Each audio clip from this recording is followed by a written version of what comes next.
अस्सलाम वालेकुम स्टूडेंट्स। आज हमने एयर पैसेजवे के दूसरे पोर्शन लंग्स के बारे में डिस्कस करना है। तो हम देखते हैं कि लंग्स क्या हैं, ये किस तरह से बनते हैं। सबसे पहले alveoli on the each side constitute a lung.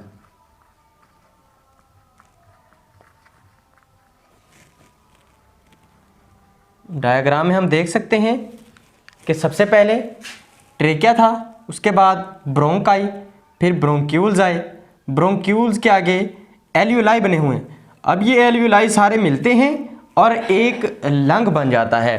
तो हम कह सकते हैं all the alveoli on the each side constitute a lung. इसके अलावा और भी इसमें बहुत सारे स्ट्रक्चर हैं। जैसे हम देख सकते हैं इसमें एक गुंबदनुमा स्ट्रक्चर है, डोम शेप स्ट्रक्चर है। इस डोम शेप स्ट्रक्चर को हम कहते हैं diaphragm, dome shape structure which is known as diaphragm. इसके अलावा ये जो हमारी चेस्ट होती है, चेस्ट कैविटी है, इसके अंदर रिब्स हैं और टोटल नंबर ऑफ रिब्स जो हैं वो है 12 pairs. There are 12 pairs of ribs. हम कह सकते हैं 12 पेयर्स ऑफ रिब्स, मतलब 24 रिब्स होती हैं। और इन रिब्स के ऊपर मसल्स की एक लेयर चढ़ी होती है। उन मसल्स को हम कहते हैं intercostal muscles. The muscles which are attached on the ribs are known as intercostal muscles। अब हम देखते हैं कि हमारे पास एक बॉडी में there is a pair of lungs, a pair of lungs. One is right lung and the second one is left lung। अब इन दोनों लंग्स की सिमेट्री और ज्योमेट्री में भी डिफरेंस होता है। जो राइट लंग होता है आप यहाँ से डायग्राम में देख सकते हैं, इसकी 3 लोब्स होती हैं। It has 3 lobes. ये 3 पोर्शन में डिवाइडेड है। आप डायग्राम के देख सकते हैं, 1 लोब, 2 लोब और इस तरह से ये तीसरी लोब। और ये साइज में भी क्या है, लार्जर है। तो हम कह सकते हैं it is larger in size also.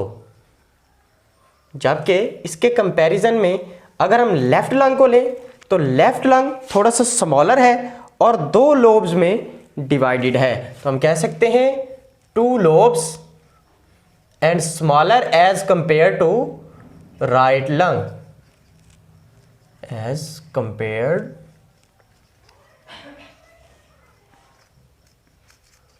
To the right lung.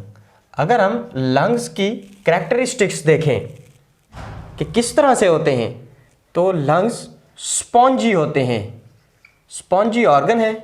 उसके साथ साथ स्पॉन्जी होने के साथ साथ इलास्टिक ऑर्गन्स हैं।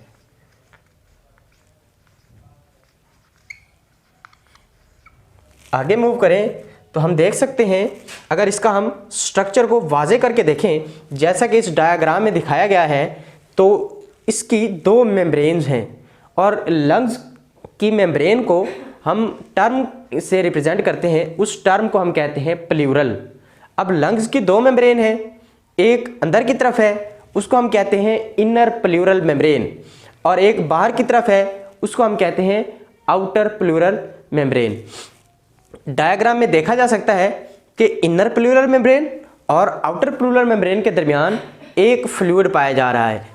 देखते हैं, इस फ्लूइड को कहते हैं प्लूरल फ्लूइड।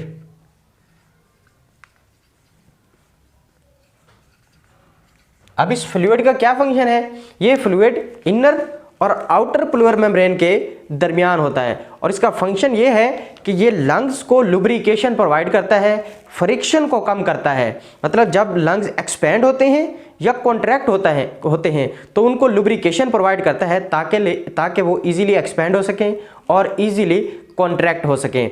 तो हम अगर इसके हम डायग्रामेटिकली इसको दोबारा देखें तो इसमें सबसे पहले एल्वियोलाई है, एल्वियोलाई मिलकर एक लंग बनाते हैं। हमारी बॉडी में there is a pair of lungs, left lung and right lung. The right lung is larger while the left lung is smaller. Right lung has 3 lobes while the left lung has 2 lobes. Each lung is covered with the 2 membranes.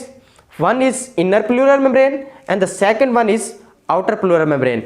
There is a fluid between the inner and outer pleural membrane which provides lubrication and reduce the friction, which helps in the free expanding and contraction of the lungs. तो students यहाँ तक हमारा air passage वे complete हो गया है। Next lecture में मिलते हैं।